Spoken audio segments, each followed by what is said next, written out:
Alors les amis, vous allez bien, moi je vais parfaitement bien. Comme vous pouvez le voir, nous sommes encore là aujourd'hui. Peu de nouveautés. Hein. Ce que vous avez vu la semaine passée, ils ont déjà acheté. La majorité des voitures sont déjà achetées. Il y a des gens qui m'écrivent souvent, ouais, bien, je veux ton numéro pour faire la commande. On ne sait pas si c'est pour vraiment faire la commande ou bien demander les informations. Raison pour laquelle je sais au maximum de donner toutes les informations dans la vidéo pour que les choses se fassent dans le respect. Comme je vais vous montrer encore les voitures les plus aujourd'hui. Mais aujourd'hui, il y a le vente aux enchères. Donc c'est sûr que ça va s'acheter aujourd'hui. Pour ce qui concerne les numéros que vous me demandez souvent, nous sommes en train de travailler sur un site histoire de vous permettre de faire les commandes. Parce que qu'est-ce qui se passe? Vous voyez les voitures là. Je fais la vidéo aujourd'hui, vous allez voir la voiture aujourd'hui. Ça va s'acheter aujourd'hui.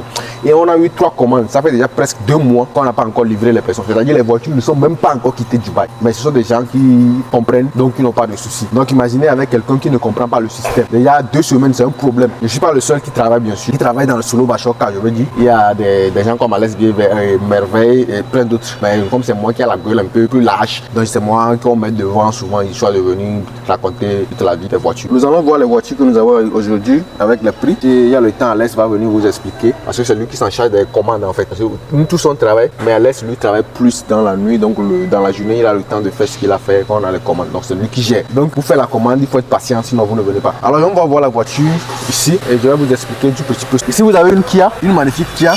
Bon, les Kia, je ne conseille pas trop les Kia Optima pour l'Afrique. Hein. Si vous n'avez pas une bonne route, Kia 8500 en 2012, et là c'est une très belle voiture. Jusqu'à 2 millions, vous avez quand même tout fait. Une partie du transport est dedans dans les 2 millions. Comme vous pouvez le voir, l'intérieur en cuir. Cuir qui respire, il y a des cuirs qui ne respirent pas. Ça, c'est une cuir qui respire, comme vous pouvez le voir. Avec des petits trous comme ça, c'est un cuir qui respire. Donc, quand c'est chauffant et ventilé, vous voyez que ça rentre directement. Hein? Là où ça doit rentrer, l'air. Alors, l'arrière aussi est vraiment spacieux. Tout ce que vous avez, espace de gobelet. Et voilà. Alors, ici, vous voyez, il y a des choses qu'ils enlèvent, ils mettent ça dans le coffre. Donc, pas parce que tu n'as pas vu le truc que non, c'est mort. Non, il y a encore de l'espoir. Alors, le moteur est toujours nickel. La batterie, Sympatico de chez Sympato. C'est des choses qu'il faut changer après quand tu as la voiture. Le radiateur, ce qu'on peut le voir, pas de chance. Mais ça, quand on voit la gueule, on voit que c'est seulement le phare. Hein. Nous, on a un système ici pour le faire parce qu'il faut passer aux visites techniques. Moi, j'ai des gens comme ça, je passe, je leur demande les phares. On me donne les phares, on me donne un pare-choc, on fait la visite technique, après on enlève. Bon, ça, c'est un secret professionnel. Hein. Avant de vous envoyer ça. Donc, ça, c'est quelque chose qu'on discute avec le client avant de le faire. Et si le client accepte, ça, le client veut réparer la voiture lui-même dans son pays. Donc on fait des réparations stratégiques comme ça pour que la voiture passe la visite technique. Surtout il faut que les amortisseurs soient en forme, sinon ça va échouer. Si c'est seulement les pare-chocs, on gère. Après on fait le système. Donc ici vous avez le Velostar, toujours le coréen avec Hyundai, qui est à 12 500. Hein? On le voit avec un kilométrage pas écrit, pas grave, mais c'est à 12 500. J'aime Velostar et j'aime encore quoi d'autre là? Elantra. Chez les Hyundai, c'est les 2 voitures que moi j'aime. Sonata que vous avez ici, moi j'aime pas trop Sonata. Toutes les voitures berlines avec un moteur qui dépasse 2 points là, moi je suis pas dedans. Ouais. Quand tu veux une voiture berline, c'est pour l'économie. Tu veux pas une voiture berline pour dépenser une fortune. Sonata est à 10 500 au prix de départ, année 2015. Bon, c'est quand même une voiture bien confortable, le Sonata. Ah ouais, la clé, tout est décapité même. Ouais, c'est bien sale, mais c'est à 10 500, c'est pas grave. Ça, c'est une gueule pas trop magnifique. C'est Lexus, toujours cher les Lexus, année 2014, c'est déjà à 23 500. Je sais pas comment vous allez faire, mais les amoureux de Lexus, moi je n'aime pas Lexus, hein. Vous le savez, parce que c'est berline mais c'est cher. On me parle de luxe, quand je veux le luxe, j'achète déjà une BMW ou j'achète Mercedes-Benz, ça serait encore plus facile. Alors voilà, ça c'est l'ami du quartier de tout le monde. Camry. Année 2020, la voiture a 5 ans. C'est à 39 500. Ça, alors, regardez. Comme ça, vous avez l'image encore plus beau. Plus belle. Allez, arrête. Bon, ça, c'est toute une catastrophe naturelle. Hein. Ça, on va même pas pouvoir le démarrer. On va mettre ça sur le forklift pour venir au truc. Et ça, c'est ISE. Ça, c'est le luxe des luxe de Camry. Voilà, je pense que c'est clair. Je pense ND Auto sur TikTok, allez suivre le monsieur, il explique très bien les choses. Moi, j'ai pas trop le temps pour expliquer les choses. ND Auto, je vais laisser quand même ce truc là au niveau des trucs. Il explique très bien les choses en fait. Donc c'est ISE, c'est le luxe de luxe, ok. Et puis vous avez le SE qui est le sport, un peu de luxe, et vous avez le RE qui est le plus économique, ainsi de suite. Parmi les Toyota. Vous avez ça avec les Toyota Camry, Toyota Corolla, Toyota Yaris, tout ça là. Comme on le dit, le luxe de luxe. Donc les entreprises qui ne veulent pas souvent acheter les Benz, les BMW, surtout les Benz, parce que quand ça pas de convoi diplomatique, c'est le Benz. Qui ne veut pas aller avec les Benz, il tape sur une Camry souvent, une Camry SE. Luxe, sport, un peu économique, pas trop quand même. Bon bref, par rapport à ces voitures de luxe et sportives, Camry, tiens quand même. Donc comme vous pouvez le voir, la gueule, je sais pas si on peut bien le voir ici, parce que je veux vraiment que l'image soit aussi bonne de chez Bonne. Alors c'est à 39 500, on quitte sur ça, on part directement ici, le Hyundai est coréen. Et ça c'est quoi? Sonata bien sûr, que j'aime pas trop. Et son kilométrage c'est voilà 90 000 machin, miles. Et c'est à 30 500. Patati patata. Alors ici, la gueule c'est bien, mais ça va consommer. Alors si ça consomme, je ne suis pas dedans. Vous le savez. Et c'est cher, hein. Année 2020, donc c'est à 30 500 le prix de départ. Voyons l'intérieur, quand même, ça c'est le confort. Pas seulement un confort simple de chez Confort, avec une boîte de vitesse, pardon, un levier de vitesse. Je ne vais pas directement sur le levier de vitesse, parce que j'ai pas tous les infos. Voilà, avec les boutons comme ça. Voilà, ça veut dire que le confort reste plus confortable. Et bien, les planches même sont en cuir, hein. Ah ben dis donc, les Coréens, abusés. Et même les poches ici, vous avez beaucoup de choses en cuir, les plastiques, ça vient. Sonata quand même, il dépasse quand même, elle entre dans le luxe quand même, ça il faut le reconnaître. Mais tant que tu as un moteur qui dépasse 2.5 pour une berline, je suis pas avec toi. Et purée, je comprends mieux maintenant. Alors c'est limited et c'est 1.6, hein. Une Sonata avec 1.6, forcément il faut qu'ils ajoutent un turbo. C'est ça qui est ici. Ils ont ajouté le petit turbo tranquille, mignon. Mais moi je les appelle les turbos à la con. Ça c'est le nom que je leur donne d'habitude. Les turbos à la con, bon c'est pas si moi, ça c'est mon avis personnel, hein. Moi je préfère quand tu veux un moteur solide, vas-y. Mais je sais pas à quoi ça sert les petits turbos à la con. Bon, quand même, la commission de discipline des autos qui a instauré ce système. Si vous ne le savez pas, je vous le dis en même temps. Parce que Vision 2030, c'est de construire que les voitures électriques d'après 2030. Mais il y a des constructeurs qui continuent de négocier, soit d'avoir encore les voitures thermiques. On leur dit, écoutez, si vous voulez toujours les voitures thermiques, c'est pas grave. Diminuer maintenant le poids des moteurs. Et donc s'il faut diminuer le poids des moteurs, vous allez forcément de quitter de V12 pour arriver à V10. Si tu es déjà à V12, si tu es déjà à V8, pardon, tu reviens à V6.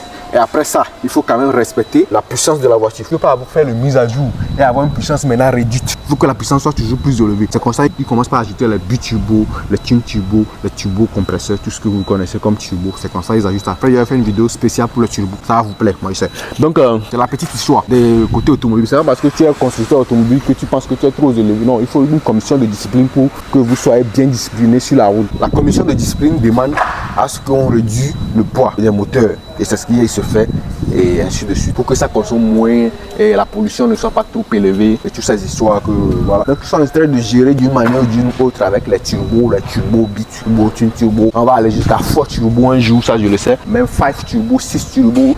Quand ils vont descendre à 2 cylindres, bon je rigole. Mais il peut quand même arriver jusque là, hein. S'il le faut 2 cylindres, on va revenir dans le temps jadis. Bref, on est là, on a trop bavardé. Je vous l'avais déjà dit que c'est ma collègue l'âge, donc c'est moi qu'on met souvent dehors pour parler. Ici vous avez année 2017 Chevrolet Impala qui est à 13 500. Ok, ce sont des Chevrolet magnifiques quand même qui sont pas trop chers. Il y aura quand même le respect. L'échappement de la voiture que vous venez d'attendre là n'est pas en forme. Il ne faut pas qu'on se la mande. Alors, Malibu, non, ça c'est pas Malibu, pardonnez. Impala, je ne maîtrise pas trop Impala. Je maîtrise que Malibu. Mais intérieur tissu, c'est une marque américaine. Pour ceux qui ne le savent pas. Bon, c'est aussi le but de la vidéo, hein, de connaître un peu les voitures. Parce que ici, on a la possibilité d'ouvrir les voitures. Vous voyez dedans, ainsi de suite. Vous voyez à peu près. Donc, le jour que vous allez acheter une voiture, vous n'aurez pas trop de problèmes. J'essaie quand même de donner les infos nécessaires de la voiture. Si la voiture elle est bonne, l'état de la voiture, ça c'est Sonata qui a une gueule un peu élantra, je sais pas pourquoi. Je vais voir l'année pour savoir, voilà, que l'année 2013. Kilométrage 150 000 miles à 9 500. Ça tourne déjà dans 1 500 000. Intérieur Q spacieux. Et voilà. Qu'est-ce qu'elle a comme problème? C'est ça. C'est hybride, hein. Hybride, donc ça consomme moins. encore limited. Mais quand c'est hybride, moi je suis pas trop fan. Hein, parce qu'il y a les mécaniciens qui ne maîtrisent pas trop le système Blow Drive, ça veut dire que c'est économique. Donc quand c'est hybride et tu as des problèmes, les mécaniciens peuvent te l'en faire à l'envers. Si tu n'es pas chez un mécanicien pro, ils peuvent te l'en faire à l'envers, vite fait même. Alors ici c'est Camry, ça on va pas le discuter. En 2019, je pense que j'avais fait ça, ça n'a pas été vendu, donc c'est encore là, non? Alors, on va voir d'abord. Oui, c'est tu vois, panneau hein, complet. Pour la dernière fois, c'était pas panneau, donc c'est ISSE. ISSE qui veut dire le luxe de chez luxe de Camry. Ah bon, là c'est compréhensible le prix. Et l'intérieur, ça doit être cuir, hein. C'est pas un débat que l'on va discuter. Voilà, avec les poses gobelets, cuir ventilé forcément et chauffé. Voilà. Quand c'est d'origine, vous voyez les points là. Il faut savoir que c'est des cuirs sûr que les chaises sont ventilées et chauffées. Donc ça permet, les points là permet que la ventilation soit réelle et le chauffage soit réel. Voilà. Donc ici on voit que c'est la gueule. Alors si le radiateur n'est pas touché, vous n'avez pas trop de soucis à se faire. Alors le capot s'ouvre à la BMW, c'est pas quelque chose qu'il faut caler quelque chose, non. Donc je suis désolé, le radiateur est touché qu'il faut réparer. Et les barres de protection un peu. Mais quand même on peut dire que le moteur n'est pas truc. Voilà, vous avez toutes les chances ici. Alors c'est Nissan Sentra ça là, si je ne dis pas de bêtises, oui. Et l'année, je ne suis pas magicien, c'est l'année 2015 qui a 8500. Okay? Un Nissan même au Japon, c'est les petits, les petits du quartier.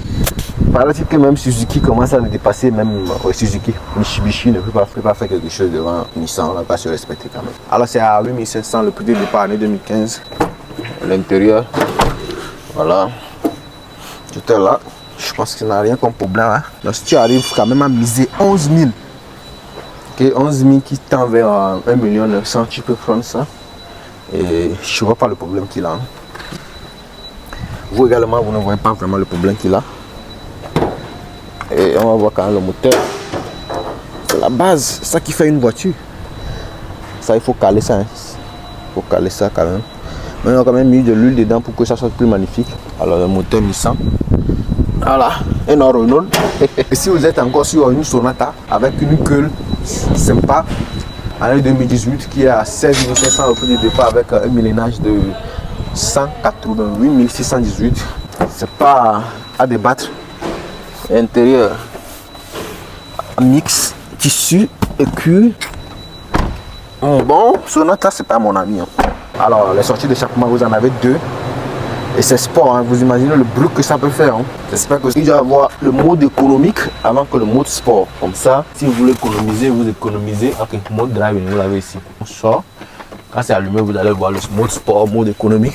Et ça vous permet de bien gérer les choses d'une manière ou d'une autre. Et si vous avez une Lexus, est-ce que c'est un ami du quartier? Non. C'est quelle année? Année 2008. Est-ce que ça va coûter moins cher? Non. Ça coûte toujours cher. 9 500. Déjà 1 700 000. C'est quand même une voiture qui vous donne le respect dans le quartier. IS 250 bien sûr, qui n'a pas trop de soucis, à part les pare-chocs. Ici, on est en face d'une Kona. Je suis pas fan, hein. Je préfère Tucson que Kona. Côté spacieux, Kona est plus économique. Année 2022, et qui a 23 500 et millénage 37 500 miles. Ok. Voilà l'intérieur ici, tissu, levé de vitesse, pas mal. La clé, voilà, vous pouvez voir que c'est toujours nickel. C'est moins spacieux que Tucson et bien évidemment plus économique que Tucson. Yeah. Le kilométrage est en miles, 37 000 miles. Donc la batterie encore nickel. Ça n'a rien. Hein. Donc c'est ce qui justifie un prix.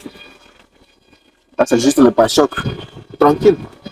Soit la voiture, l'assurance n'est plus truc là, donc le choix de ne pas faire le police report et avoir le souci, il a préféré vendre ça. Et c'est à 23 500. C'est tout à fait normal. Et ça tape déjà dans les 3-4 millions.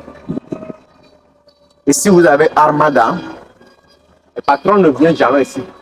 Ça prouve que les patrons sont bien fiables. Les Armada, en 2018 qui est à 39 500. Je pense que j'avais Non, l'autre que j'avais, ce truc là la dernière fois, c'était le blanc. Et ça, c'est V8. Hein. Pas V6 Biturbo.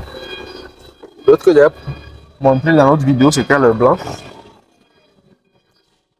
Alors, très cool. Encore une Lexus GX 460. Alors, je vous laisse deviner le prix. Mais soyez-en sûrs, en dirham, ça va quand même dépasser 50 000. Ah bah ouais. Bref, c'est pas quand même dépassé. C'est quand même 43 500. Mais le temps que ça ne finisse, soyez-en sûrs que ça va aller à plus de 50 000. Ça une gueule de chez Gueulard. Ah ouais, avec des pneus un peu tout terrain. Soit c'est tout terrain, soit la personne l'a conduit jusqu'à c'est presque fini, soit c'est l'avant tout terrain. Ok, une très bonne marque comme pneu, Scorpion, pour ceux qui ne connaissent pas. Intérieur, le luxe de Toyota, donc obligé. Les poches doivent être en cuir. Mais ici, ça c'est pas cuir, vous avez quand même des cuirs ici. Avec les touches talents. L'intérieur, cuiro. Avec un volant ici. Comme les Range Rover, un mode sport et mode tout ce que vous voulez, qui doit avoir un système 4x4 également. 4WD, qui veut tout simplement dire 4 roues motrices, non seulement 4 roues motrices. Ça c'est le lot, pardon, je ne sais pas. Ok, le lot qui rend les 4 roues motrices activées. Et H, qui veut tout simplement dire que non, c'est danger. C'est le 4x4 même ça. Parce que les gens pensent que quand on parle de 4 roues motrices, c'est déjà 4x4. Parce qu'on a écrit sur ta voiture une 4WD ou une AWD, genre 4 roues motrices, c'est tout all-wheel drive. Que tu vas croire que tu es trop arrivé, que tu prends la voiture pour aller dans le désert. Non, si ça n'est pas le 4x4, mode 4x4 même, faut pas aller. Alors, Rogue de chez Nissan. Rogue ici qui est à 12 000. Moi, je ne conseille Rogue à personne. Ok, la Maserati ici qui n'est pas encore à vendre. Pour les gens qui aiment le luxe. Et le Pathfinder que je ne conseille pas trop, de chez Nissan, année 2015 qui a 11 000 machin. Bon, comme ça, on va aller chez le RAV4 là bien sûr, mais bien avant ça, on voit cette Nissan Rogue également, année 2018 qui a 17 500. Je ne suis pas toujours fan des Rogue. Et ici c'est la Kia Optima année 2019 qui a 17 500. On va s'attarder un tout petit peu sur cette Toyota RAV4 année 2018. Il y a 33 500 à bon, avec un kilométrage de 97 980. Tout est miles, il faut préciser les miles. Hein. Bon, ça c'est la forme de notre RAV4. Qu'est-ce que ça va nous dire l'intérieur? L'intérieur c'est tissu, ok. Donc ça c'est la basique. Mais quand même c'est ok, c'est XLE, all-wheel drive. Vous voyez? Ah, c'est all-wheel drive. C'est parce que si on a écrit all-wheel drive qu'il faut commencer par rouler comme un imbécile dans le désert. Ça ne va pas aller. Ça n'a pas le système 4x4. C'est vrai que c'est un système 4 roues motrices. Ça vous permet de rouler facilement dans les voies qui glissent. Et dans les neiges et dans les voies qui glissent un tout petit peu.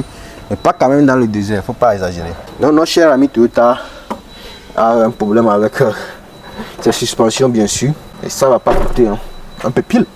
C'est quand même Toyota. Ça les pièces qui ne coûtent pas. Pas mal parler de notre cher ami Toyota aujourd'hui. J'envisage d'acheter la Santa Fe de Hyundai 2016 qui a 17 500. Également 17 500 pour notre cher ami Rogue. Ici notre Sorento 18 500 année 2019. Alors c'est bien, hein? Je pense que la vidéo c'est déjà bon pour aujourd'hui. Ne pas trop embrouiller votre cerveau pour que vous soyez dans l'emballage de choix.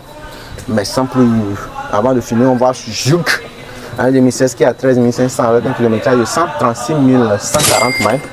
Et c'est bien. Ah, la chère amie, quelqu'un m'avait demandé une BMW, je me rappelle pas trop, année 2017 quand même, i5. Est-ce que c'est i5 que le monsieur m'a demandé, le 6? Après la vidéo, je vais quand même vérifier mon message pour voir et l'envoyer ça. Et ici à 38 500 avec un kilométrage de 100 000 miles. Oh, pas mal. C'est quoi comme S-Drive 35i? Je pense que c'est pas mal. C'est pas mal. Bien joué, elle est fiable. Peut-être que vous ne le savez pas, mais elle est fiable. C'est les conducteurs qui ne sont pas fiables. Donc tout ce que vous avez ici sont des voitures très magnifiques. Je ne vais pas trop parler. Alors merci d'avoir suivi la vidéo, on se prend la prochaine. Ciao, bientôt.